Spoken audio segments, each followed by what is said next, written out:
Bismillahirrahmanirrahim. Assalamualaikum warahmatullahi wabarakatuh. Innal hamdalillah nahmaduhu wa nasta'inuhu wa nastaghfiruhu wa nastahdihi wa natubu ilayhi. Asyhadu an la ilaha illallah wahdahu la syarika lah wa asyhadu anna nabiyyana Muhammadan 'abduhu wa rasuluh. Allahumma salli wa sallim wa barik ala abdika wa rasulika Muhammad wa ala alihi wa sahbihi wa man istanna bi sunnatihi wa iqtafa atharahu ila yaumiddin, amma ba'd. Ikhwani fi din, azakumullah. Marilah kita bersyukur kepada Allah tabaraka wa ta'ala atas segala nikmat yang Allah Subhanahu wa taala berikan kepada kita. Nikmat sehat, nikmat afiat, nikmat kita dijauhkan oleh Allah tabaraka wa taala dari berbagai macam malapetaka.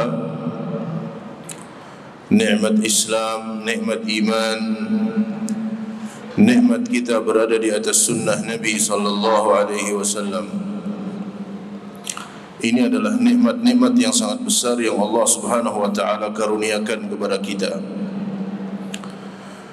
Nikmat tatkala kita beribadah kepada Allah tabaraka wa taala. Nikmat tatkala kita mentauhidkan Allah Subhanahu wa taala. Di saat banyak orang-orang yang tidak mengenal Allah, di saat banyak orang-orang yang menyekutukan Allah tabaraka wa ta'ala, nikmat kita mengetahui sunnah-sunnah Nabi, kita beribadah sesuai dengan petunjuk beliau sallallahu alaihi wasallam. Di saat banyak orang-orang yang serampangan di dalam beribadah kepada Allah, terjerumus ke dalam perbuatan-perbuatan bid'ah, terjerumus ke dalam perbuatan-perbuatan yang menyelisihi sunnah dan cara beragama beliau sallallahu alaihi wasallam. Maka kita katakan alhamdulillah ala ni'matil islami was sunnah. Kita memuji Allah tabaraka wa ta'ala atas nikmat Islam dan nikmat sunnah. Nikmat kita berada di atas sunnah Nabi sallallahu alaihi wasallam. Ikhwani fi din, azakumullah. Alhamdulillah, InsyaAllah ta'ala kita akan memulai daurah pegawai, daurah yang ketiga, yang dengan izin dari Allah tabaraka wa ta'ala bisa kita laksanakan setiap tahunnya atau setiap semesternya. Dan harapan kita daurah semacam ini akan terus ada dalam rangka untuk tawasi bil haq, saling memberikan nasihat dalam kebenaran, saling memberikan manfaat. Dan mudah-mudahan ini menjadi bekal bagi kita untuk semakin kita mendekatkan diri kepada Allah tabaraka wa ta'ala. Ikhwani fi din, risalah ataupun buku yang akan kita kaji pada daurah kali ini adalah sebuah kitab yang ditulis oleh Ustaz Yazid bin Abdul Qadir Jawas rahimahullahu ta'ala. Dan insyaallah muallif atau pengarang buku ini tidak asing lagi bagi antum sekalian. Beliau rahimahullah termasuk orang yang membuka dakwah salafiyah di negeri kita ini bersama dengan asatidzah yang lainnya, berjuang untuk menegakkan dakwah Ahlus Sunnah wal Jamaah. Dan ini beliau mulai semenjak tahun 80-an. Ya, beliau sudah mulai berdakwah sampai akhir hayat beliau rahimahullahu ta'ala. Mudah-mudahan Allah mengampuni beliau, kemudian memasukkan beliau ke dalam surganya, mendapatkan nikmat-nikmat dari Allah Subhanahu wa ta'ala. Salah satu karya beliau adalah kitab yang akan kita pelajari bersama ini, yaitu kitab Tauhid, Jalan Kebahagiaan, Keselamatan dan Keberkahan Dunia dan Akhirat. Dari judulnya secara global antum sudah faham bahwa yang akan dibahas di dalam buku ini adalah bab yang berkaitan dengan tauhid. Apa itu tauhid? Definisinya, kemudian buah-buah dari tauhid, ya, manfaatnya, dan juga beliau akan di akhir pembahasan membahas tentang lawan dari tauhid, yaitu asyirik. Dari bab 1 sampai bab yang ke-7 itu beliau membahas tentang tauhid. Kemudian dari bab yang ke-8 dan seterusnya beliau membahas tentang syirik, yang itu merupakan lawan dari tauhid. Taib.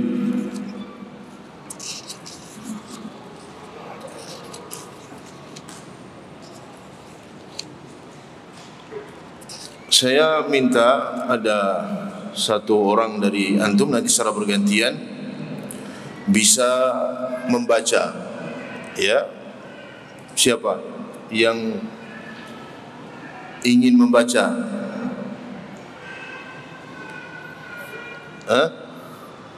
Selain Ustaz Afid, pakai ini.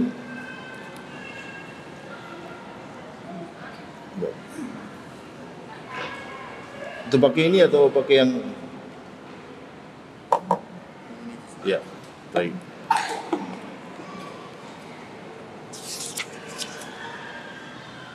Antum yang baca? Pak Dwi dulu yang baca, gantian.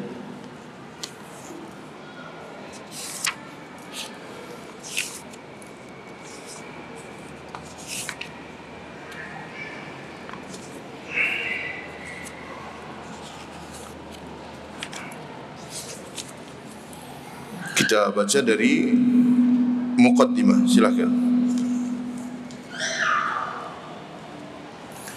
Di antara adabnya ketika kita membaca kitab para ulama, kita mulai dengan qala al-muallifu rahimahullah, kemudian dibaca.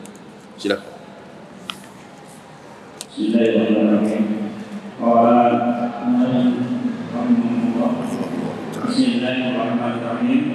Innalhamdulillahi nahmaduhu wa nasta'inuhu wa nastaghfiruh wa na'udzu billahi min shururi anfusina wa min sayyiati a'malina. May yahdihillahu fala mudilla lahu wa may yudlil fala hadiya lahu. Wa asyhadu an la ilaha illallah wa la syarika lahu wa asyhadu anna Muhammadan abduhu wa rasuluh. Segala puji Allah, kami memujinya, memohon pertolongan dan ampunan kepadanya. Kami berlindung kepada Allah dari kejahatan diri kami dan kejelekan amalan-amalan kami. Siapa yang Allah beri petunjuk, maka tidak ada yang dapat memisahkannya dan siapa yang Allah sesatkan maka tidak ada yang dapat memberinya petunjuk. Aku bersaksi bahwa tidak ada ilah yang berhak diibadahi dengan benar kecuali Allah semata. Tidak ada sekutu baginya. Dan aku bersaksi bahwa Muhammad adalah hamba dan utusan Allah. Terus Ya ayyuhalladzina amanu taqullaha haqqa tuqatih wa la tamutunna illa wa antum muslimun.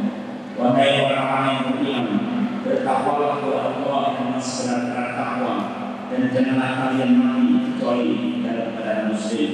Quran surat Al-Imran ayat 102. Ya ayyuhan nasu taqu rabbakum alladzi khalaqakum min nafsin wahidah wa khalaqa minha zawjaha wa bassa minhuma rijalan katsiran wa nisaa'a wattaqullaha alladzi tasaaluna bihi wal arham inna Allaha kana 'alaykum raqiba. Wahai manusia, bertakwalah kepada Rabbmu yang telah menciptakan kamu dari diri yang satu, yakni Adam, dan Allah menciptakan pasangannya yakni Hawa dari dirinya, dan dari keduanya Allah memperkembangbiakkan laki-laki dan perempuan yang banyak. Bertakwa kepada Allah dengan nama-namanya kamu saling meminta, dan peliharalah hubungan kekeluargaan. Sungguh Allah selalu menjaga dan mengawasimu. Harapkan saya satu. Ya ayyuhalladzina amanu taqullaha wa qulu qawlan sadida yuslih lakum a'malakum wa yaghfir lakum dhunubakum wa man yuti'illaha wa rasulahu faqad faza fawzan 'azima. Wahai orang-orang yang beriman, bertakwalah kamu kepada Allah dan ucapkanlah perkataan yang benar. Niscaya Allah akan memperbaiki amal-amalmu dan mengampuni dosa-dosamu. Dan dalam siapa taat Allah dan Rasulnya, maka sungguh dia telah menang dengan kemenangan yang agung. Quran surat Al-Ahzab ayat 1-3. Fa in asabati kitabullah wa khairul hadi Muhammadin sallallahu alaihi wasallam wa syarrul umuri muhdatsatuha wa kullu muhdatsatin bid'ah wa kullu bid'atin dhalalah wa kullu dhalalatin bid'ah. Sesungguhnya sebaik-baik perkara adalah kitabullah dan sebaik-baik petunjuk adalah petunjuk Nabi Muhammad SAW. Sejelek-jelek perkara adalah yang diadakan. Setiap yang diadakan adalah bid'ah, dan setiap bid'ah itu sesat, dan setiap kesesatan itu tempatnya di neraka. Taib. Beliau rahimahullah ta'ala memulai dengan muqaddimah yang dikenal dengan khutbatul hajah. Jadi ini namanya khutbatul hajah, di mana Nabi SAW membuka majlisnya dengan khutbah tersebut, atau beliau membawakan khutbatul hajah ini ketika khutbah, ya, baik khutbatul Jum'ah ataupun khutbah nikah dan yang lainnya. Dan ini termasuk sunnah, dan di dalamnya terdapat banyak fawaid. Dalam khutbatul hajah ini terdapat banyak faidah-faidah yang menjelaskan tentang 3 ayat yang sangat agung, ya, ayat yang ada di dalam surat Ali Imran, ya, kemudian yang ada di dalam surat An-Nisa dan dalam surat Al-Ahzab. Kemudian beliau menjelaskan bahwa petunjuk yang terbaik adalah kitabullah, ya, perkataan yang terbaik adalah kitabullah, dan petunjuk yang terbaik adalah petunjuk Nabi Muhammad SAW. Kemudian beliau juga menjelaskan bahwa hidayah hanya di tangan Allah. Siapa yang diberi hidayah oleh Allah, tidak ada yang mampu menyesatkannya. Dan siapa yang disesatkan oleh Allah, tidak ada yang mampu memberikan hidayah. Karena itu adalah keinginan Allah tabaraka wa ta'ala, dan itu adalah keadilan Allah subhanahu wa ta'ala. Naam.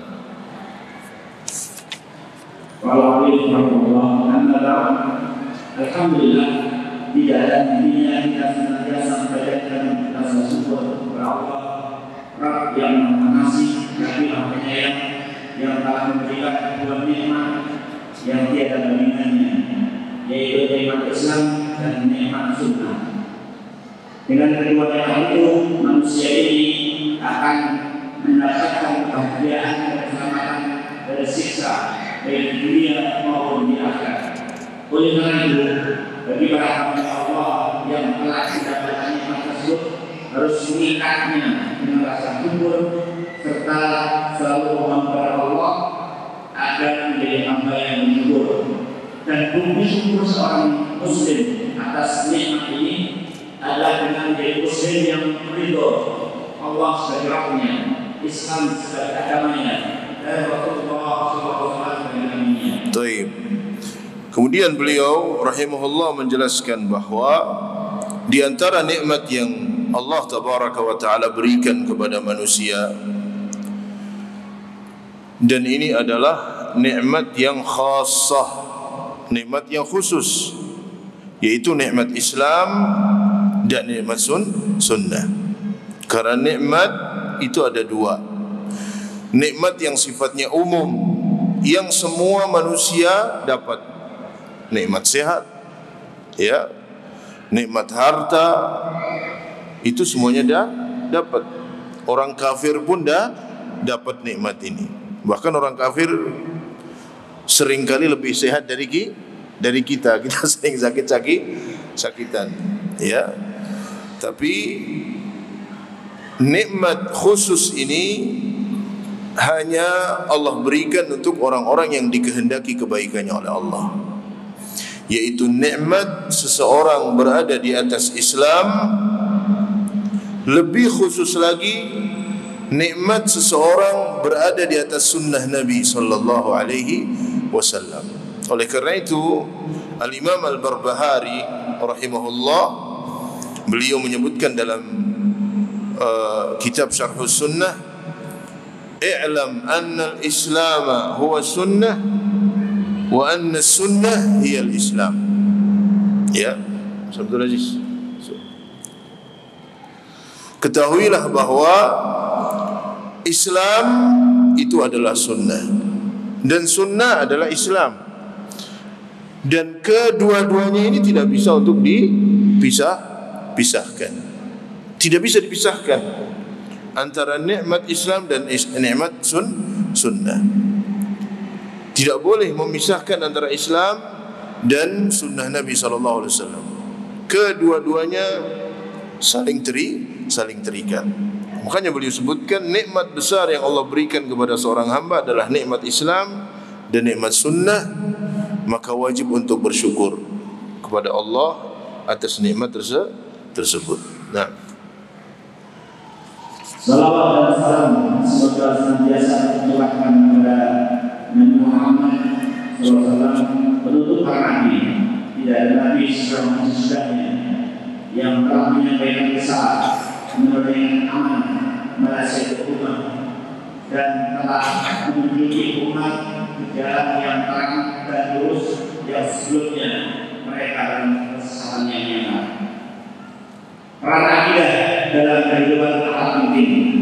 Maka Nabi SAW senantiasa menekankan kepada dari agar selalu mencurahkan perhatian mereka kepadanya dan mengawali dakwah mereka dengannya, seperti yang tercantum dalam hadis Mu'adz bin Jabal radhiyallahu anhu. Suatu hari Rasulullah SAW bersabda kepada Mu'adz bin Jabal radhiyallahu anhu, "Ya Mu'adz, adri ma haqqullah 'ala ibad wa ma haqqul ibad 'ala Allah?" Qala qultu Allah wa rasuluhu a'lam.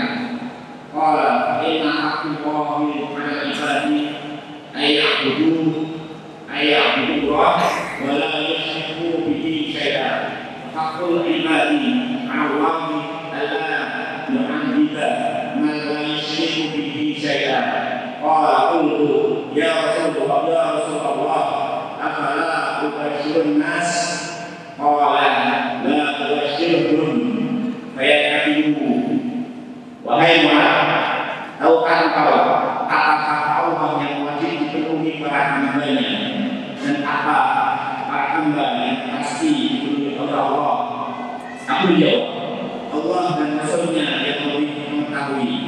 Beliau pun bersabda, hak Allah yang wajib dipenuhi oleh para hambanya ialah mereka beriman kepadanya saya dan tidak mempersekutukannya dengan sesuatu pun. Sedangkan hak para hamba yang pasti oleh Allah ialah sesungguhnya Allah tidak akan menyiksa orang yang tidak mempersekutukannya dengan sesuatu pun.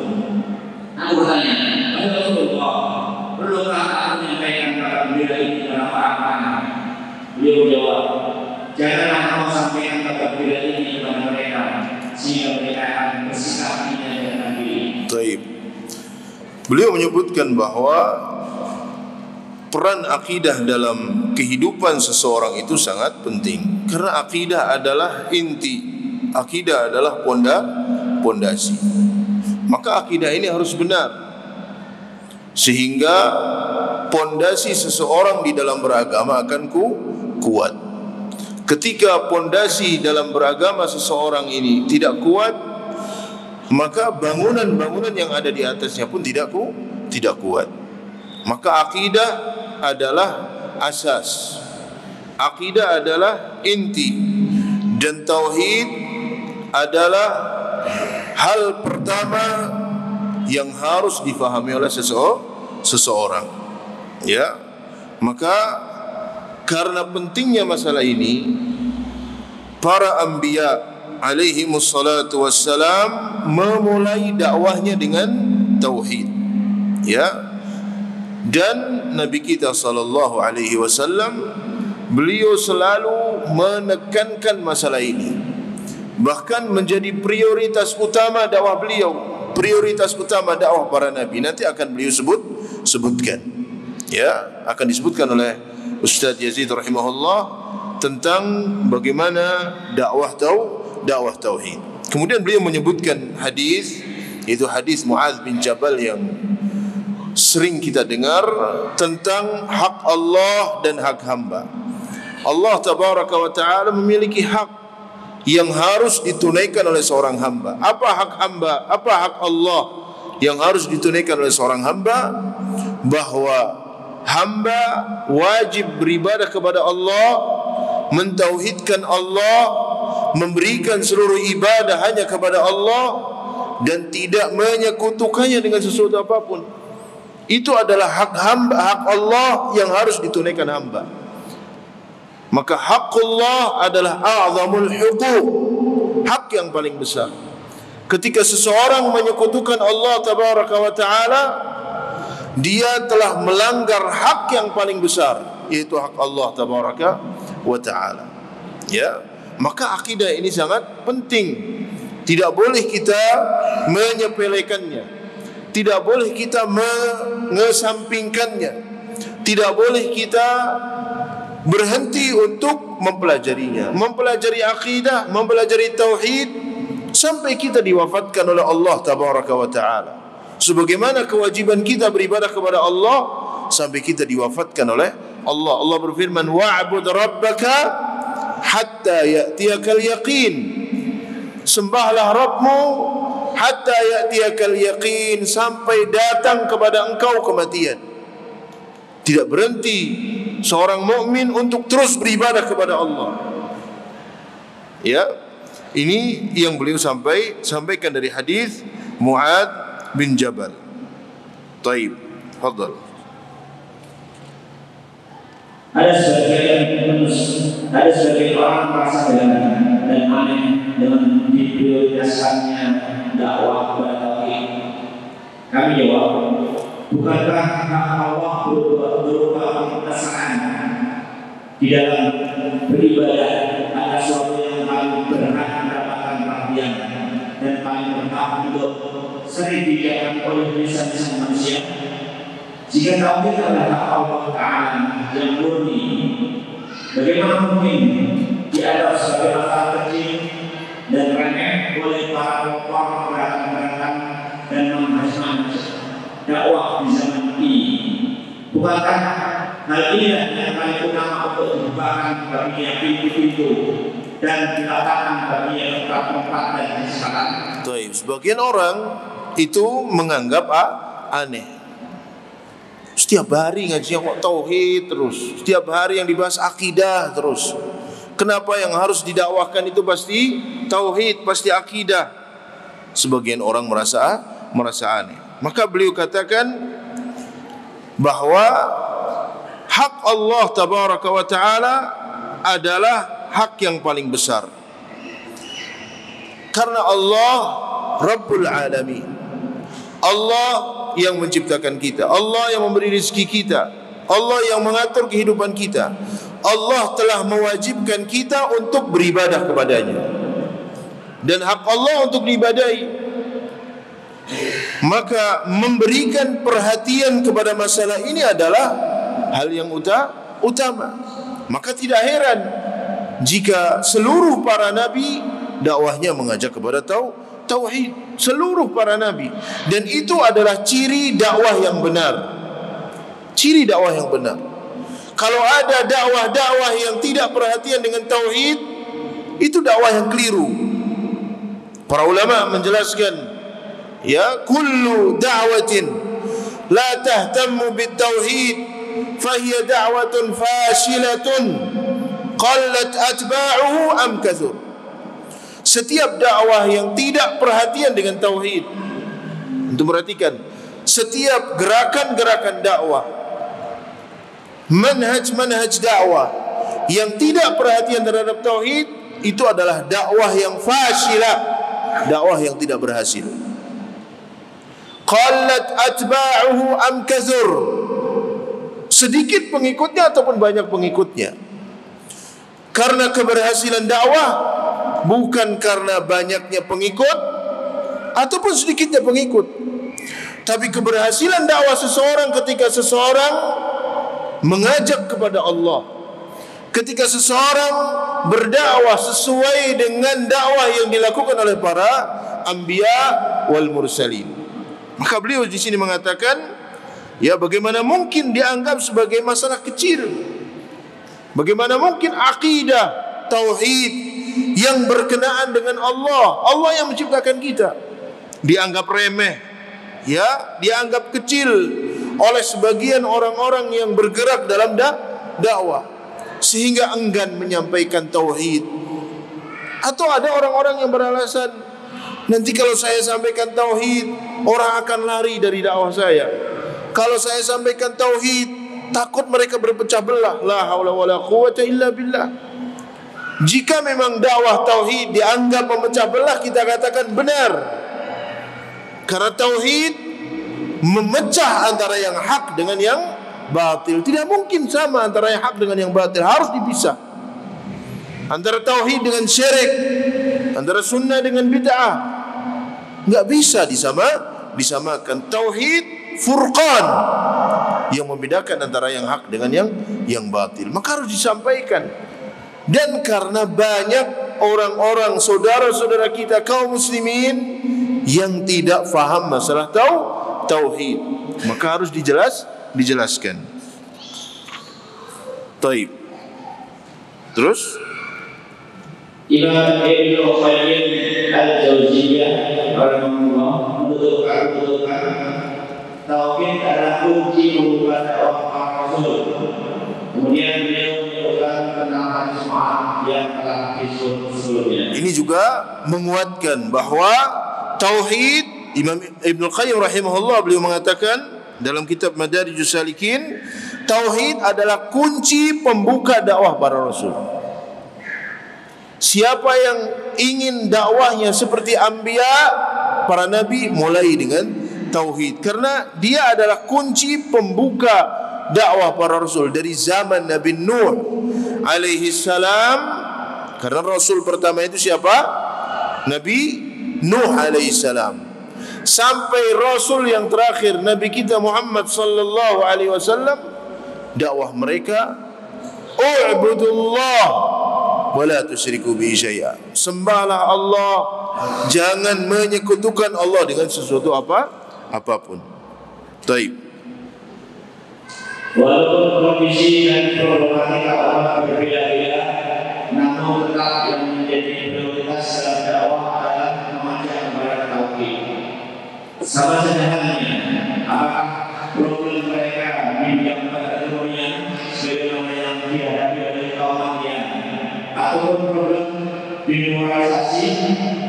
yaitu beberapa orang yang seperti yang terjadi pada kaum Nabi Lut alaihissalam,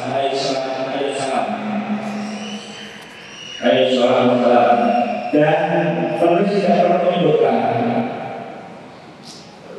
atau problem yang dihadapi mereka adalah krisis politik, karena semua obat dan bangsa yang tersebut pada ayat-ayat di atas belum diberlakukan pada mereka hukum-hukum yang ditentukan oleh Allah Ta'ala. Ya, beliau menjelaskan bahwa dakwah tauhid itu yang paling utama, yang harus disampaikan. Seperti apapun kondisi dan problematika umat, seperti apapun keadaan umat, keadaan umat berbeda-beda. Ya, sebagaimana dahulu para nabi alaihi wassalatu wassalam. Para nabi alaihi wassalatu wassalam, mereka menghadapi umat yang berbeda-beda. Ada yang problem mereka dalam masalah ekonomi, seperti yang dialami oleh kaum Madian, kaumnya Nabi Shu'aib. Ada yang problemnya adalah kerusakan, kebobrokan akhlak dan moral, seperti kaumnya Nabi Lut. Ada yang keadaannya seperti Fir'aun, ya, dan macam-macam kondisi masyarakat. Tetapi tetap yang disampaikan dan didakwahkan adalah tauhid. Ataupun mungkin rusaknya dalam masalah politik. Yang pertama disampaikan dan didakwahkan adalah tauhidullah. Ya, bagaimanapun keadaan umat, mau umatnya itu kuat, umatnya itu lemah, ekonominya kuat, ekonominya lemah, bagaimana keadaan akhlak mereka? Sebagaimana Nabi SAW, beliau diutus, ya, di tengah-tengah kaum Quraisy yang keadaannya kacau balau pada saat itu, baik rusak akhlaknya, rusak ekonominya dan seterusnya. Tetapi yang pertama beliau sampaikan, qulu la ilaha illallah, katakan oleh kalian la ilaha illallah. Nah, cahaya dakwah tauhid yang dipegang ini sekali tidak boleh pada sesaat pun, hanya dalam jalan kesabilan dan kemantapan tauhid yang dilakukan manusia. Meskipun sadar dan sambutan kemantapan tauhid telah menjadi sempurna, namun demikian pasti terdapat kekurangan pada diri manusia. Kekurangan yang paling jelek adalah kekurangan dalam keikhlasan dan banyaknya keyakinan tauhid. Oleh karena itulah Nabi SAW tidak tinggal diam. Beliau SAW senantiasa menyebut kejelekan perbuatan syirik hingga pada akhir kehidupan beliau SAW di dunia ini. Padahal kondisi umat pada saat itu dalam puncak kekuatannya dalam bertauhid kepada Rabbnya, dan mereka berada pada satu urusan.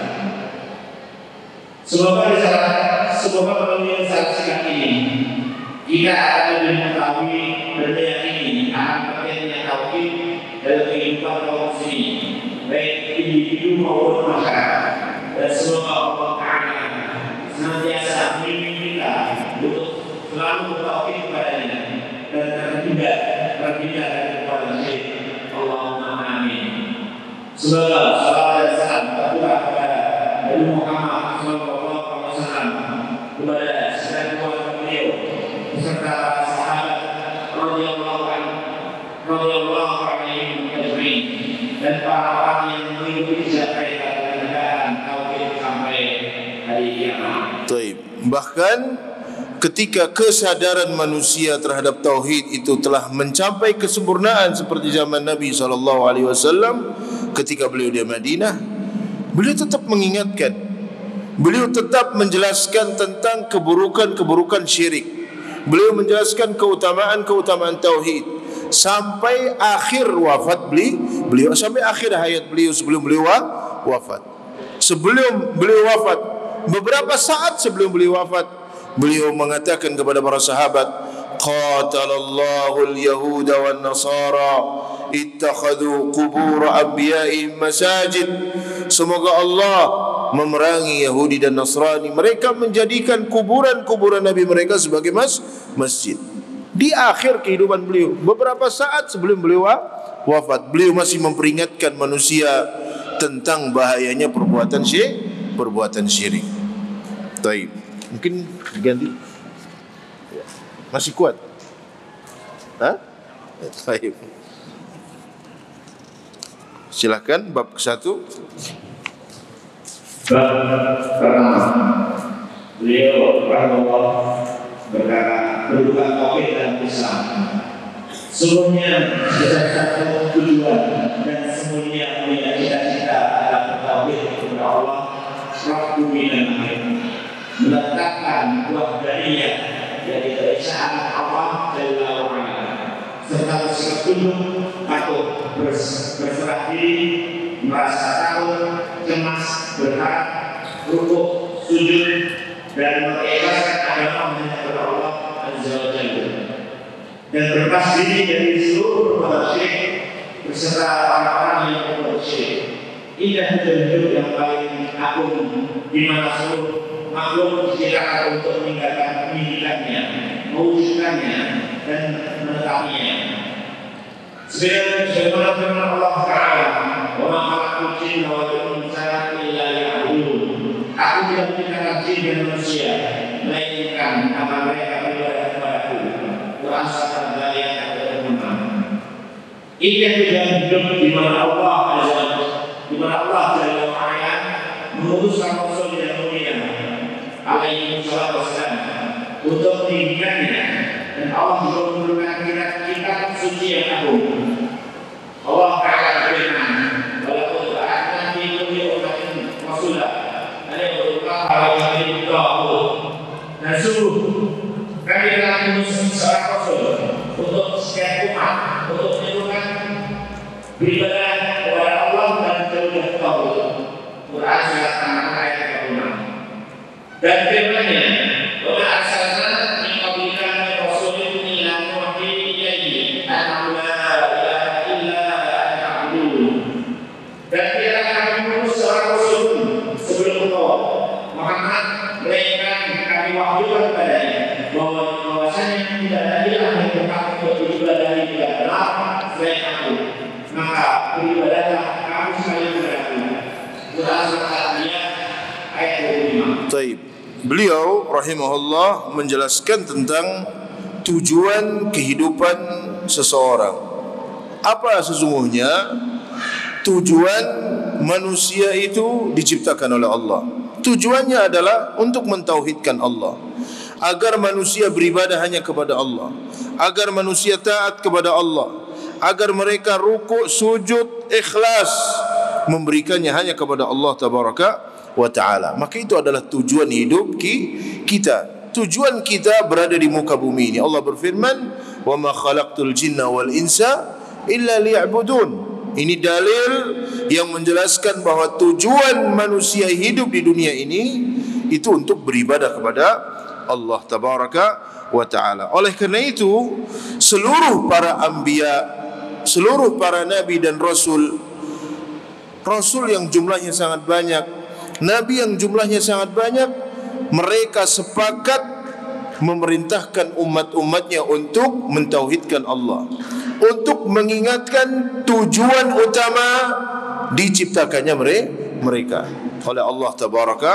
wa ta'ala. Allah berfirman, "Walaqad ba'atsna fi kulli ummatin rasulan an i'budu Allah wajtanibut taghut." Itu adalah inti dakwah para nabi alaihi wassalatu wassalam. Para ulama menjelaskan bahawa dakwah para anbiya, seluruh para nabi, dakwah mereka dibangun di atas dua pondasi. Dakwah para anbiya dibangun di atas dua pondasi. Pondasi yang pertama, tahqiqut tauhid, merealisasikan tauhid, mewujudkan tauhid. Makanya untuk dapatkan u'budullah ma lakum min ilahin ghairu. Dakwahnya Nabi Hud, u'budullah ma lakum min ilahin ghairu. Sembahlah Allah yang tidak ada bagi kalian ilah yang berhak disembah dengan benar kecuali Allah. Wa ila 'adin akhahum Hudan qala ya qaumi ibudullah ma lakum min ilahin ghairu. Wa ila Madyan akhahum Shu'aiban qala u'budullaha ma lakum min ilahin ghairu. Wa ila Thamud akhahum Salihan qala ya qaumi ibudullah ma lakum min ilahin ghairu. Semuanya berdakwah kepada tauhid, tahqiqut tauhid. Pondasi yang kedua, ibtalus syirik, membatalkan semua perbuatan-perbuatan syirik. Wala tusyriku bihi syai'a. Itu dakwah seluruh para anbiya alaihi wassalatu wassalam. Karena apa? Karena tauhid tujuan manusia diciptakan oleh Allah tabaraka wa taala ini. Maka tidak boleh seseorang keluar dari tujuan utama ini, menyeleweng dari maksud dia diciptakan oleh Allah subhanahu wa ta'ala. Baik. Selanjutnya beliau rahimahullah berkata, tauhid merupakan awal syukur bagi seorang muslim. Akhirnya adalah dasar utama dibangunnya umat ini. Maka baik buruknya suatu umat tergantung dari kesalahan akidah dan manhaj. Jadi cara pertamanya, seluruh para nabi dan rasul alaihi wasallam telah mendakwahkan tauhid kepada umatnya di setiap generasinya. Semua rasul memulai dakwah mereka kepada kaumnya dengan tauhid uluhiyah, supaya kaum mereka beribadah benar-benar hanya kepada Allah saja. Seluruh rasul menyeru kaumnya agar beribadah hanya kepada Allah saja. Sebagaimana firman Allah, "Walau ta'atna fi ummati rasulan an ya'budullaha wa yajtanibu at-taghut." Dan sungguh kami telah mengutus seorang rasul untuk setiap umat untuk menyerukan beribadah kepada Allah dan jauhlah taghut, peraturan dan hal yang benar.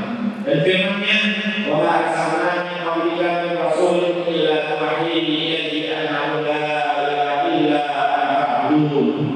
Dan tidaklah kami mengutus seorang rasul pun sebelum Muhammad melainkan Allah kembali bahwasanya tidak ada ilah yang berhak untuk diibadahi maka selain Aku. Maka beribadahlah kamu sekalian kepada Quran surat Al-Anbiya ayat 5. Juga firman-Nya, bahasa Nabi Rasul dan minhum al-ya'budullaha ma lakum min ilahin ghairuh afala ta'qilun. Lalu kami utus kepada mereka seorang rasul dari kalangan mereka sendiri yang berkata, beribadahlah kamu sekali kepada Allah, sekali tidak ada ilah yang hak bagimu selainnya. Maka mengapa kamu tidak bertakwa kepadanya? Quran surat Al-Mu'minun ayat 42. Allah ma lakum min ilahin ghairuh. Subhanallah, tidak ada Tuhan sembahan bagimu selain Dia. Quran surat Al-A'raf ayat 29. Yang demikian, maka Allah Ta'ala menciptakan seluruh makhluk asal menyembahnya semata dan yang tidak ada seluruhnya. Sebagaimana Allah Subhanahu wa ta'ala berfirman, "Wa ma khalaqtul jinna wal insa illa liya'budun." Aku tidak berikan jin dan manusia dan tidak mereka beribadah kepadaku. Taib. Kemudian beliau menjelaskan tentang dakwah para anbiya yang tadi sudah kita singgung, bahwa dakwah para nabi alaihi wassalatu wassalam, seluruh para nabi dan rasul memulai dakwah mereka dengan tauhid uluhiyah, agar mereka mengesahkan Allah, agar mereka beribadah hanya kepada Allah, memberikan seluruh ketaatannya hanya kepada Allah, seluruh ibadahnya hanya kepada Allah tabaraka wa taala. Ya. Dan beliau menyebutkan beberapa dalil ya yang menjelaskan bahwa inti dakwah para anbiya adalah agar kaumnya mentauhidkan Allah subhanahu wa ta'ala. Naam. Ibadah merupakan Allah yang harus ditunaikan oleh hambanya. Sebagaimana sabda Nabi sallallahu alaihi wasallam kepada sahabat Mu'adz bin Jabal radhiyallahu anhu, "Ya Mu'adz, atadri ma haqqullah 'alal 'ibad? Wa ma haqqul 'ibad 'ala Allah?" Qala qultu Allah wa rasuluhu a'lam. Qala fa inna haqqullah 'alal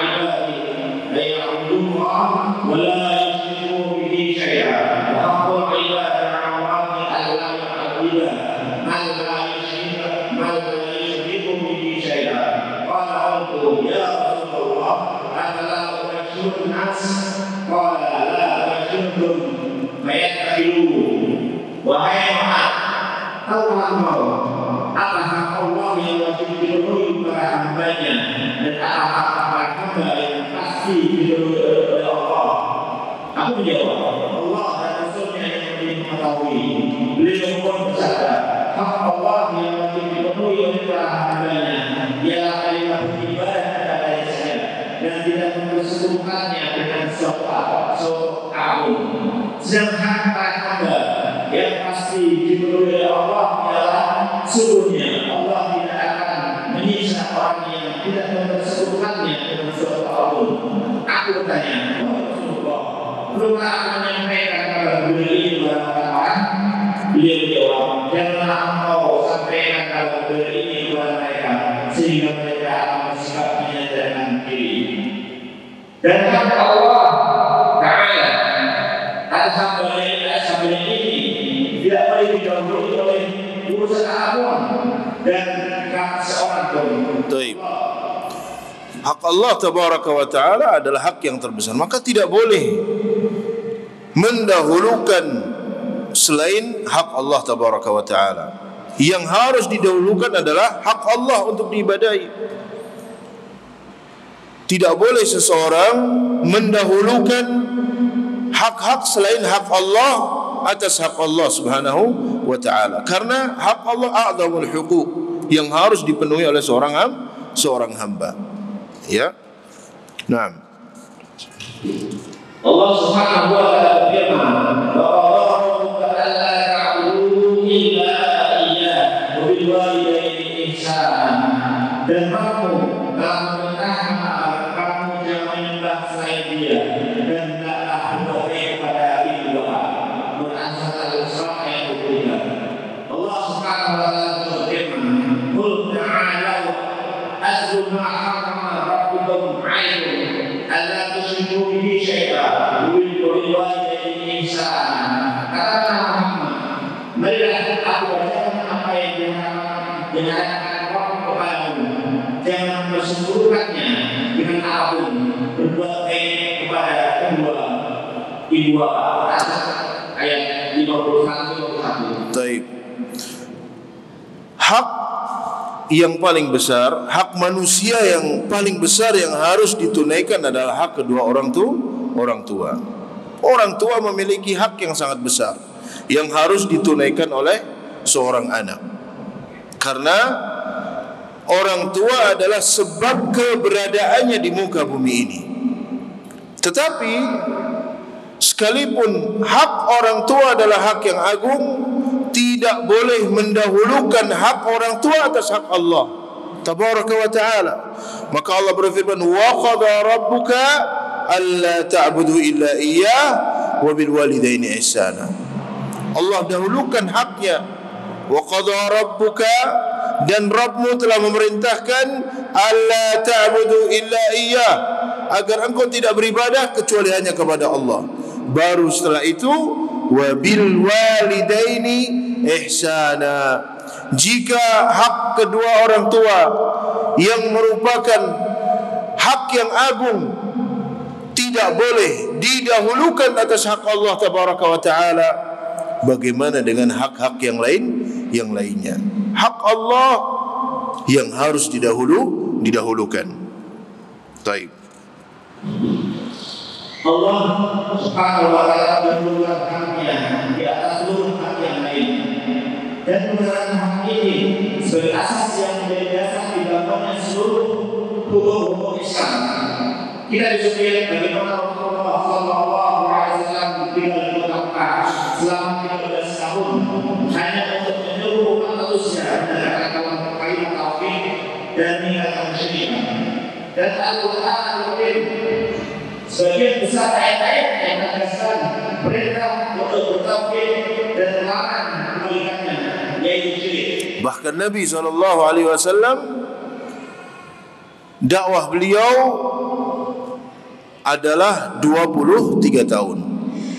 Yang 13 tahun beliau di Mekah dan fokus menyampaikan tentang kalimat la ilaha illallah. Fokus menyampaikan kepada manusia tentang hak Allah Tabaraka wa Ta'ala selama 13 tahun. Beliau sampaikan qulu la ilaha illallah. Beliau sampaikan hak-hak Allah. Beliau larang mereka berbuat syirik. Beliau larang mereka untuk beribadah kepada selain Allah. Beliau mengingkari peribadatan kepada berhala. Dan itu dilakukan selama 13 tahun. Selama 13 tahun. Tidak ada syariat-syariat lain. Ketika beliau di Makkah, tidak ada syariat-syariat yang lain kecuali syariat yang berupa tauhid. Baru setelah itu ketika beliau hijrah ke Madinah, turun syariat-syariat yang lainnya. Maka selama 13 tahun ini beliau menempa akidah para sahabat ridwanullah alaihim jami'an. Bahkan di antara kekhususan ayat-ayat Makkiyah itu menjelaskan tentang tauhid. Ya, karena ayat itu ada Makkiyah, ada Madaniyah. Ayat Makkiyah itu yang turun sebelum hijrahnya Nabi, ayat Madaniyah yang turun setelah hijrahnya Nabi. Ayat-ayat Makkiyah mayoritas pembahasannya tentang tauhid, tentang akidah, tentang iman, beriman kepada Allah, beriman kepada hari akhir. Supaya apa? Supaya kaum muslimin memiliki pondasi yang kuat. Nah, di samping itu, setiap orang yang melakukan salat, baik fardu maupun sunnah, dia telah berjanji berulang kali kepada Allah untuk menegakkan tauhid ini. Dalam ucapannya, iyyaka na'budu wa iyyaka nasta'in. Hanya kepada Engkau lah kami beribadah, dan hanya kepada Engkau lah kami mohon pertolongan. ini adalah janji seorang yang beriman. Setiap hari dia berjanji mengatakan iyyaka na'budu wa iyyaka nasta'in. Tapi masih banyak yang berbuat syirik. Setiap salat dia mengatakan iyyaka na'budu, hanya kepada Engkau ya Allah kami menyembah, wa iyyaka nasta'in, dan hanya kepada Engkau kami mohon pertolongan. Tapi sekedar diucapkan tanpa difahami. Iyyaka na'bud wa iyyaka nasta'in, janji yang diucapkan oleh seorang hamba bahwa dia akan menegakkan tauhid di dalam dirinya. Nah, hak yang lalu ini bisa dinamai dengan tauhid ubudiyah atau tauhid uluhiyah atau tauhid takwa, yaitu Tuhan dan al-qasd, yaitu tujuan. Semua ini maksudnya sama, dan tauhid ini merupakan hal yang sudah tertanam pada setiap fitrah manusia.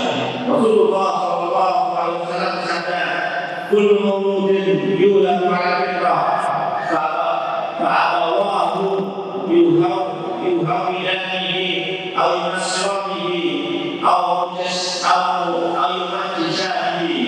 Setiap anak dilahirkan dalam fitrah, yaitu Islam, maka kedua orang tuanya lah yang membuat anak itu menjadi Yahudi, Nasrani atau Majusi. setiap bayi yang dilahirkan itu lahir dalam keadaan fitrah. Fitrah manusia itu mentauhidkan Allah. Fitrah manusia itu mentauhidkan Allah. Ya.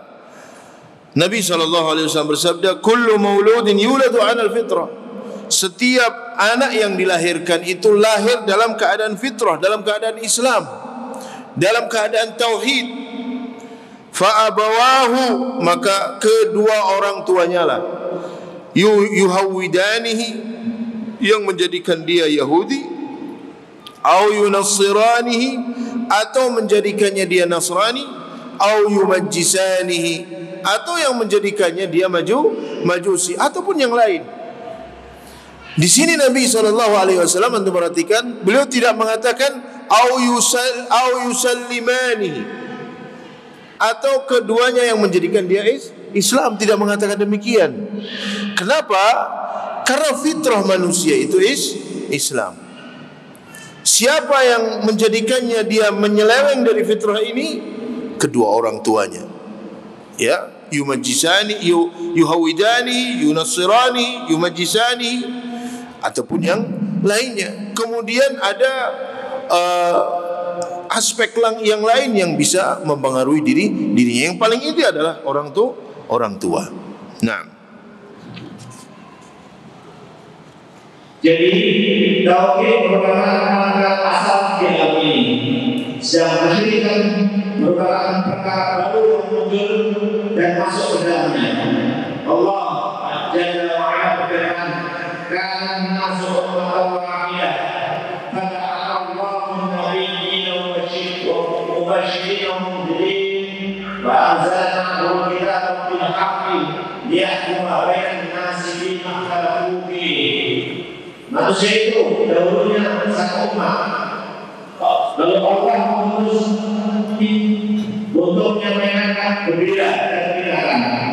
Diturunkannya bersama dengan kita yang maha benar untuk memberi putusan di antara manusia dan perkara yang ada berselisih.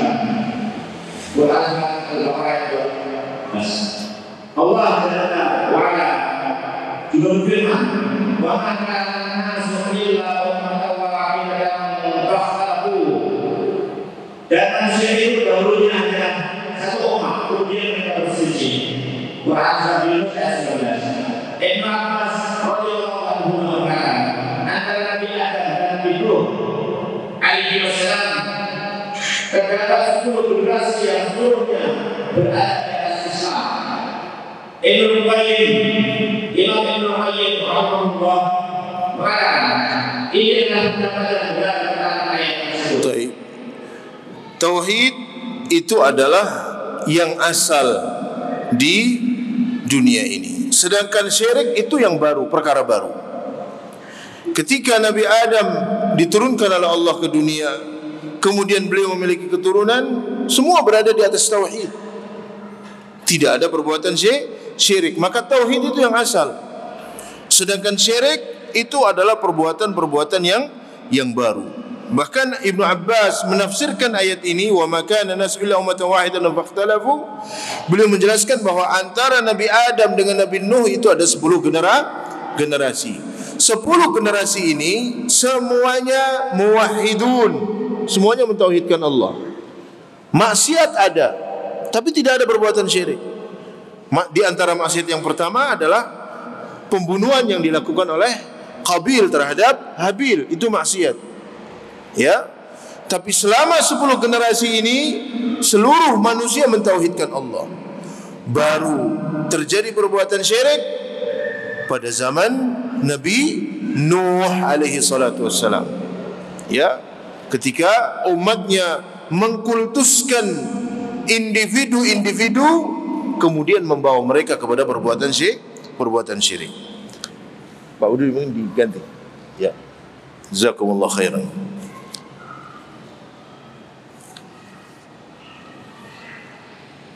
Imam Ibnu Qayyim rahimahullah mengatakan ini adalah pendapat yang benar dalam ayat tersebut. Pendapat ini disahihkan pula oleh Al-Hafidz Ibnu Katsir rahimahullah dalam tafsirnya. Dan yang pertama kali berbuat syirik adalah kaum Nabi Nuh alaihi salam. Tatkala mereka dulu berlebihan terhadap orang saleh mereka, sombong dan menentang dakwah mereka. وقالوا لا تذرن آلهتكم ولا تذرن ودا ولا سواعا ولا يغوث ويعوق ونسرا. Dan mereka berkata, jangan sekali-kali kamu meninggalkan penyembahan Tuhan-Tuhan kamu, dan jangan pula sekali-kali kamu meninggalkan penyembahan Allah, dan jangan pula Suwa' Ya'uq dan Nasr. Surat Nuh ayat 20. Imam Al-Bukhari rahimahullah meriwayatkan di dalam kitab sahihnya dari Ibnu Abbas radhiyallahu anhu, beliau mengatakan nama-nama ini adalah nama-nama orang saleh dari kaum Nuh. Tatkala mereka meninggal dunia, mereka setan membisikkan kepada kaum Nabi Nuh agar mereka melaksanakan patuh pada majlis-majlis yang biasa digunakan untuk berkumpul oleh mereka. Dan setiap patuh diberi nama dan nama mereka. Hal tersebut terus dilakukan, tetapi tidak disembah sampai ketika generasi itu meninggal dunia dan ilmu telah dilupakan. Akhirnya patung-patung itu disembah. Imam Ibnu Qayyim rahimahullah lebih dari seorang ulama salaf telah berkata bahwa karena orang-orang saleh kaum Nabi Nuh alaihissalam tersebut meninggal dunia, maka mereka beriktikaf di kubur-kuburnya, kemudian menggambar patung-patungnya, dan ketika waktu terus berjalan, maka mereka menyembah patung-patung tersebut. Kemudian beliau rahimahullah berkata, setan bersama orang-orang musyrik yang asik dalam beribadah kepada patung-patung di tiap-tiap kaum sesuai dengan adat akal mereka. Maka sebagian kaum mengajak untuk menyembahnya dengan cara mengagungkan orang-orang yang telah mati, yaitu dengan membuat patung-patung mereka sebagaimana perbuatan kaum Nabi Nuh. Hal demikian inilah yang mendominasi mayoritas kaum musyrikin yang awal. Adapun pada kalangan yang khusus, mereka menyembah patung-patung karena menurut anggapan mereka patung-patung tersebut merupakan personifikasi bintang-bintang yang mempengaruhi kehidupan alam ini. Maka mereka menyiapkan untuk patung-patung tersebut rumah-rumah pelayan, tirai kutu dan sembelihan-sembelihan. Hal ini masih tidak terus berlangsung di dunia dari dahulu hingga sekarang. Keyakinan ini berasal dari orang-orang musyrik Sabirah dari kaum Nabi Ibrahim alaihissalam yang pernah diajak dialog oleh beliau tentang batilnya perbuatan syirik. Maka hujah-hujah mereka membatalkan Nabi Ibrahim alaihissalam dengan ilmu dan dihancurkan Tuhan-Tuhan mereka dengan tangannya, hingga mereka menuntut agar Nabi Ibrahim alaihissalam dibakar. Baik. Beliau menjelaskan bahwa manusia yang pertama kali berbuat syirik adalah kaumnya Nabi Nuh alaihissalam. Ya. Kenapa demikian? Pada zaman sebelum Nabi Nuh alaihissalam itu ada orang-orang saleh. Orang-orang saleh ini bernama Wad, Suwa, Yaghuth, Ya'uq dan Nasr. Sahabat Abdullah bin Abbas menafsirkan bahwa haula asma rijal salihin min qaumi Nuh. Ini adalah nama-nama orang-orang saleh yang hidup pada zaman Nabi Nuh. Orang-orang saleh ini sangat dihormati, memiliki kedudukan di hati-hati kaumnya pada saat itu. Nah, orang ini meninggal di saat yang bersamaan, berdekatan. Maka sedih kaumnya. Karena merasa sedih, ya, mereka berlebih-lebihan. Akhirnya datanglah syaitan membisikkan kepada mereka, buat saja patung-patung yang menyerupai mereka. Maka dibuatlah patung-patung tersebut yang menyerupai Wad, Suwa, Yaghuth dan Nasr. Mirip dengan orang-orang saleh tersebut. Awalnya tidak diibadahi, hanya untuk supaya penyemangat. Kalau lihat patung-patung ini kami lebih semangat ibadahnya. Ya, maka dibuat.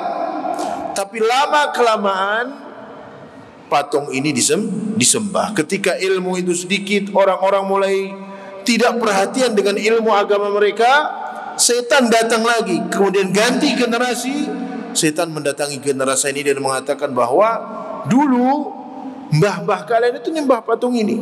Akhirnya disembah. Ya.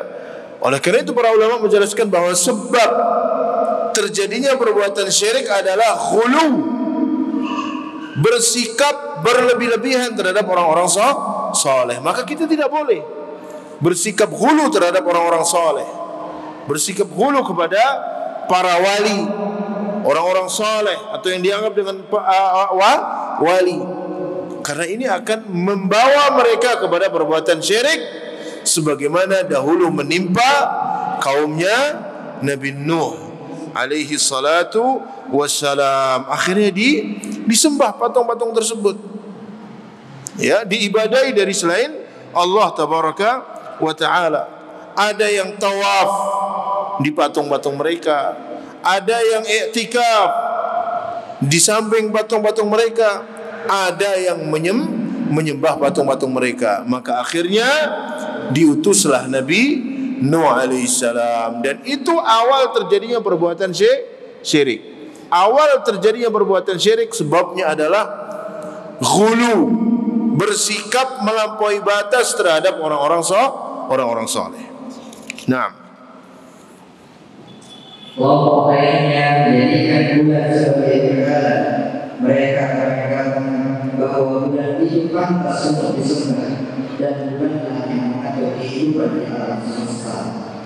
Ada juga kelompok lain yang menyembah api, yaitu orang-orang Majusi. Mereka membangun bentuknya rumah-rumah yang banyak, menjadikan baginya pelayan dan tinggal di penutup. Maka ialah mereka hidupnya dan berdoa kepadanya, kecuali untuk menghapus satu kesalahan atau mengampuni suatu dosa. Kelompok lainnya menyembah air dengan mengatakan bahwa air adalah asal segala sesuatu dan dengannya segala sesuatu dilahirkan, tumbuh dan berkembang, serta air pula untuk bersuci dan hidup. Kelompok yang lainnya beribadah kepada binatang-binatang. Ada yang menyembah kuda dan ada juga yang menyembah sapi. Kelompok yang lain menyembah manusia yang hidup maupun yang mati. Kelompok lain yang menyembah jin, menyembah pohon-pohon, dan ada pula yang menyembah malaikat. Kaum musyrikin mereka berbeda-beda. Ya, ada yang menyembah patung, ada yang menyembah pohon, ada yang menyembah batu, ada yang menyembah air, ada yang menyembah bulan, ada yang menyembah matahari, ada yang menyembah api, ada yang menyembah binatang, menyembah sapi, menyembah tikus. Waliyahzubillah. Antum tak tahu di India itu ada yang menyembah tikus. Ya, itu semua perbuatan syirik dan sama. Ada yang menyembah orang soleh, sama. Semua sama, itu adalah perbuatan syirik. Semuanya itu adalah perbuatan syirik. Ya, tidak ada bedanya. Semua kaum musyrikin sama, mau apa saja yang disembah. Hukumnya sama. Mereka adalah orang-orang yang menyekutukan Allah tabaraka wa ta'ala. Ini menunjukkan bahwa kaum musyrikin itu bermacam-macam. Ilah mereka itu bermacam-macam, tapi sama, hukumnya sama. Mereka telah menyekutukan Allah tabaraka wa ta'ala. Taib. Ustaz Ibrahim agak cepat bacanya ya. Dari antara yang dibayangkan oleh Imam Al-Bukhari rahimahullah dari Ibnu Abbas radhiyallahu anhu yang menjelaskan sebab terjadinya kesyirikan pada kaum Bani Nuh, dapat kita simpulkan beberapa perkara yang penting sebagai berikut. Yang pertama, bahayanya menggantungkan gambar atau lukisan makhluk hidup di tembok dan membangun patung-patung di majelis-majelis atau di lapangan-lapangan. Hal itu bisa mendorong umat manusia untuk melakukan kesyirikan, di mana mereka akan melakukan pengagungan yang berlebihan terhadap gambar makhluk hidup dan patung-patung tersebut. Dan selanjutnya mereka menginginkan dan berkeyakinan bahwa gambar dan patung itu dapat mendatangkan manfaat dan menolak bahaya sebagaimana yang pernah terjadi pada kaum Nabi Nuh alaihi salatu wassalam. Ya, itu yang pertama. Hati-hati. Jangan suka menggantungkan gambar ataupun lukisan makhluk hidup di tembok, ya, buat patung-patung. Mungkin awalnya tidak ada maksud apa-apa, tapi suatu saat itu akan dikultuskan. Sebagaimana dahulu kaumnya Nabi Nuh alaihissalam, mereka enggak ada niat menyembahnya, tapi generasi yang selanjutnya itu akhirnya menyembah. Maka kita harus berhati-hati. Ya, kebiasaan untuk majang foto, mamanya foto mbahnya, ya, di tembok. Kita tidak tahu bagaimana setan itu terus berusaha untuk menjerumuskan manusia. Terus Kemudian yang kedua, bersemangat dengan setan untuk menyesatkan anak cucu Adam dan mengelabui mereka. Setan mendatangi anak cucu Adam dengan cara yang halus dan bersuara menganjurkan untuk berbuat baik. Tatkala setan melihat kaumnya yaitu secara menghormati dan mencintai orang-orang soleh, maka ia menyuruh mereka untuk berlebihan dalam mencintai orang soleh tersebut di majlis-majlis mereka dengan tujuan mengeluarkan mereka dari jalan kebenaran. setan itu semangat. Setan itu gak ngantuk untuk menjerumuskan manusia. Enggak ada mereka leren istirahat, minum es teh dulu untuk menyesatkan manusia. Dari manusia tidur sampai bangun, sampai tidur lagi. Bahkan ketika di tidurnya pun setan masih mengganggu. Karena dia telah bersumpah kepada Allah. Dia bersumpah di hadapan Allah, la aq'udannahum siratal mustaqim. Aku akan palingkan mereka dari jalanmu ya Allah. Ya. Jadi setan itu sangat bersemangat untuk menyesatkan Bani Adam supaya menjadi pengikutnya. Terus. Kemudian yang ketiga, setan bukanlah makhluk yang berbadan sempit dan hanya ingin menyesatkan generasi masa kini, tetapi ia memiliki pandangan jauh untuk menyesatkan generasi yang akan datang. Oleh sebab itu, agar setan melihat bahwa kesyirikan tidak mungkin akan dilakukan pada awal generasi kaum Nabi Nuh, maka setan bertekad untuk bersemangat dan memasang jerat dan perangkap untuk menjatuhkan generasi selanjutnya. Ya, terus. Kemudian yang keempat, tidak boleh memakai air segala macam perantara kejahatan, bahkan wajib mencegahnya dan menutup pintu-pintu yang menuju kepadanya. Termasuk perbuatan syirik. Kita tidak boleh menganggap remeh hal-hal yang mungkin akan menjerumuskan seseorang ke dalam perbuatan syirik. Nah.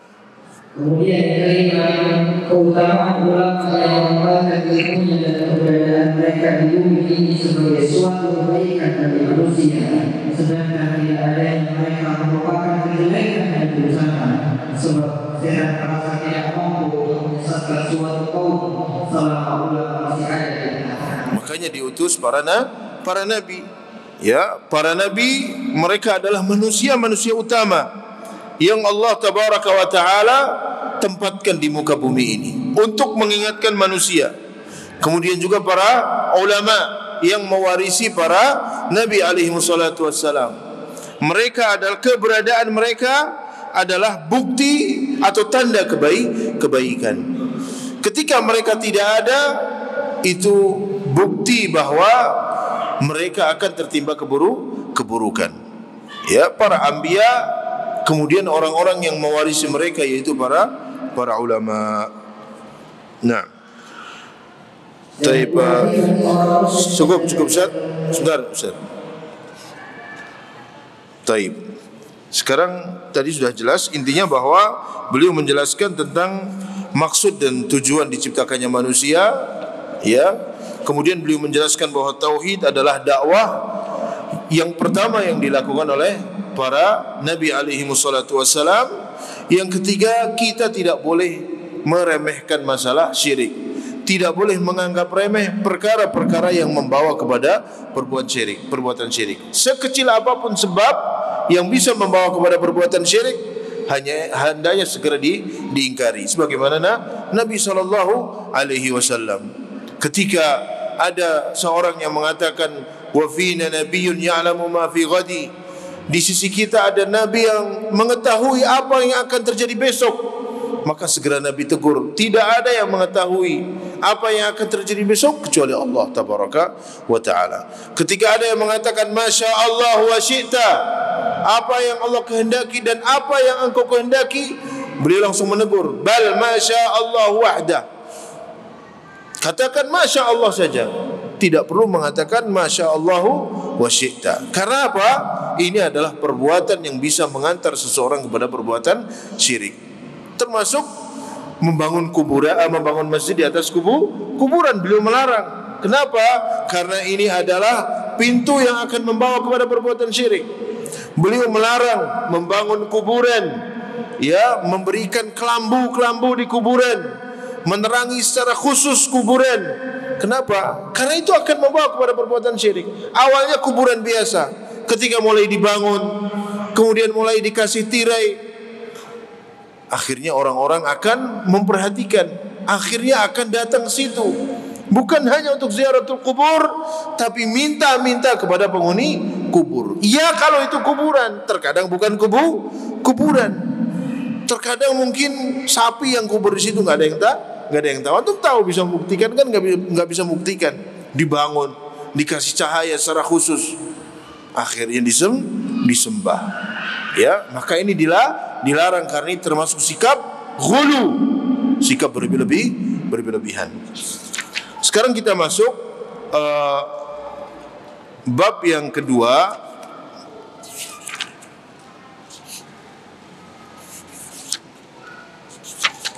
Saya ingin ringkaskan bab yang kedua ini, ya. Bab yang kedua ini beliau menyebutkan tentang definisi tauhid. Intinya bahwa tauhid adalah ifradullahi bil ibadah. Tauhid itu mengesahkan Allah tabaraka wa taala dengan ibadah. Dan tauhid ini dibagi menjadi tiga. Para ulama membagi tauhid menjadi tiga. Pertama tauhid rububiyah, yang kedua tauhid uluhiyah, dan yang ketiga tauhid asma dan sifat. Pembagian ini dilakukan oleh para ulama untuk mempermudah memahami. Dan pembagian ini berdasarkan istiqra, penelitian para ulama terhadap dalil-dalil. Jadi bukan perkara yang bid'ah, sebagaimana dikatakan oleh sebagian orang bahwa pembagian tauhid menjadi tiga itu pembagian yang bid'ah. Tidak.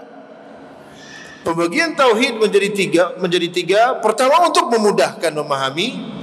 Yang kedua mereka membagi berdasarkan istiqra, penelitian para ulama terhadap dalil-dalil. Yang pertama adalah tauhid rububiyah. Apa itu tauhid rububiyah?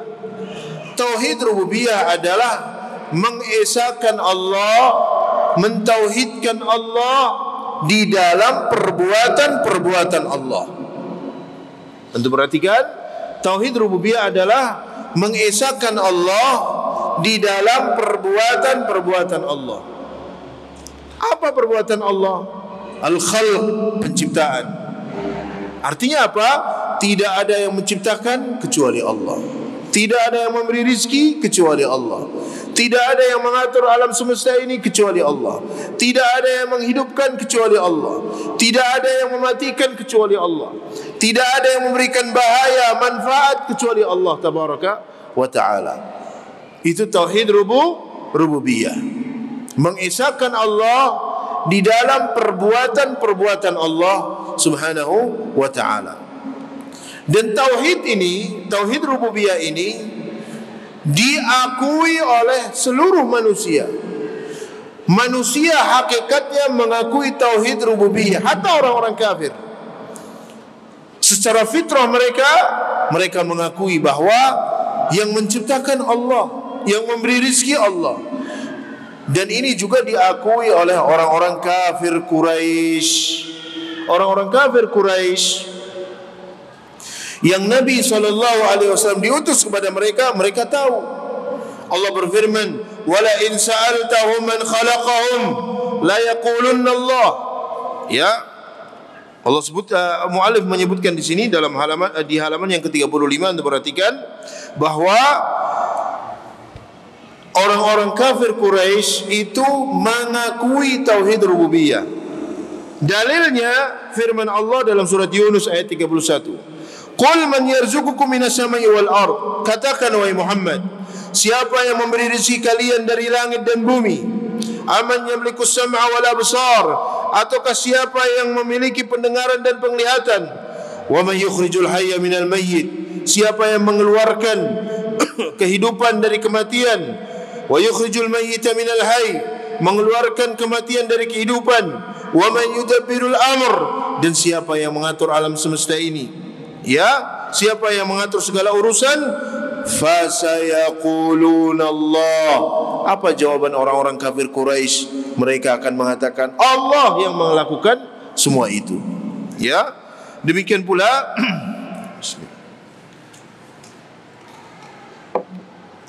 firman Allah di dalam surat Az-Zumar. Allah berfirman, "Wala in sa'altahum man khalaqas samawati wal arda la yaquluna Allah." Jika kalian tanya mereka, wahai Muhammad, siapa yang menciptakan langit dan bumi? Abu Jahal, Abu Lahab, Uqbah bin Abi Mu'aid, Abul Bakhtari, tokoh-tokoh kafir Quraisy ketika ditanya, mereka akan menjawab Allah yang menciptakan. Ya, Allah yang menciptakan. Qul afara'aytum ma tad'una min dunillahi in aradani Allah bidurrin hal hunna kashifatu durri aw aradani birahmatin hal hunna mumsikatu rahmati. Dan ayat-ayat yang banyak yang menjelaskan bahwa kaum kafir Quraisy, orang-orang kafir, mereka mengakui tauhid ini.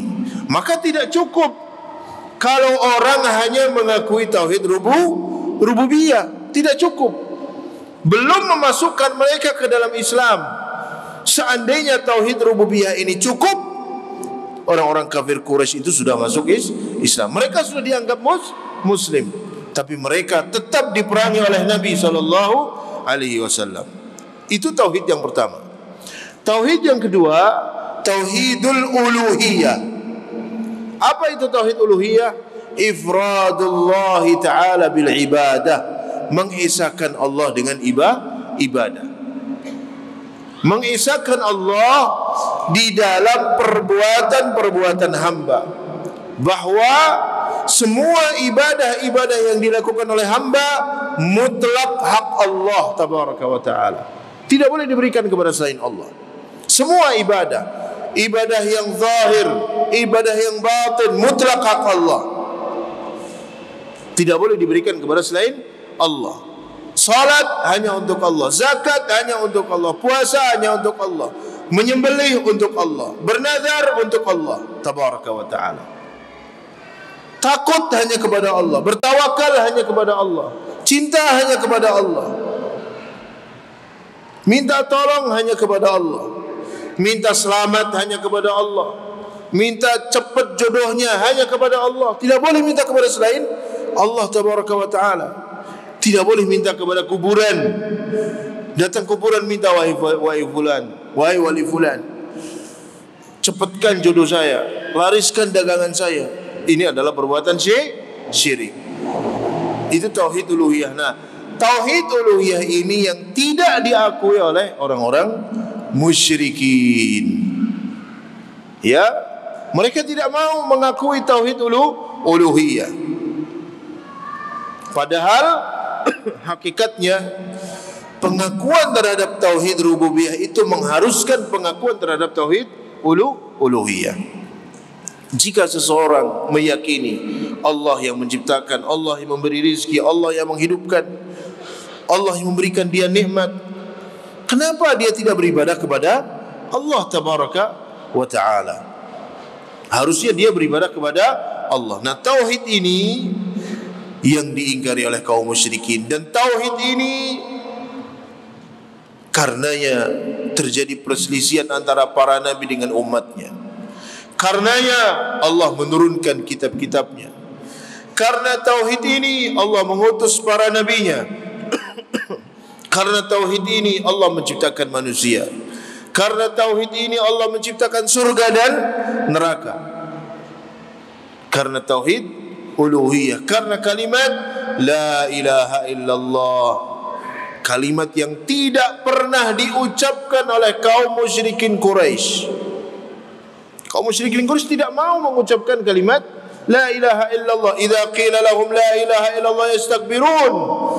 Jika dikatakan kepada mereka la ilaha illallah yastakbirun, mereka menyombongkan diri. Kenapa mereka tidak mau mengatakannya? Karena mereka faham terhadap kalimat la ilaha illallah. Mereka faham bahwa la ilaha illallah la ma'budu bihaqqin illallah. Bahwa la ilaha illallah artinya hanya beribadah kepada Allah dan tidak beribadah kepada selain Allah. Makanya kaum musyrikin tidak ada di antara mereka yang mengucapkan kalimat la ilaha illallah. Enggak ada yang mengucapkan la ilaha illallah umpamanya hanya karena untuk pantas-pantas saja. Enggak ada mereka mengucapkannya. Abu Lahab tidak mau mengucapkan la ilaha illallah. Kenapa? Karena mereka faham kalau mengucapkan la ilaha illallah mereka harus mentauhidkan Allah. Berbeda dengan orang-orang pada zaman kita. La ilaha illallah masih berbuat syirik. La ilaha illallah masih minta kepada selain Allah. La ilaha illallah masih menyembelih untuk selain Allah, minta keselamatan dengan menyembelih untuk selain Allah. Bangun rumah, dia nyembelih, darahnya dialirkan ke pondasi supaya selamat, supaya lancar. Ini perbuatan syirik. Mereka mengucapkan la ilaha illallah, menunjukkan bahawa mereka tidak faham terhadap kalimat la ilaha illallah. Syekh Muhammad bin Abdul Wahhab beliau mengatakan, fala khaira, beliau berkata dalam kitab Kasyfus Syubhat, fala khaira fi rajulin kuffaru Quraisy, musyriku Quraisy a'lam minhu bila ilaha illallah.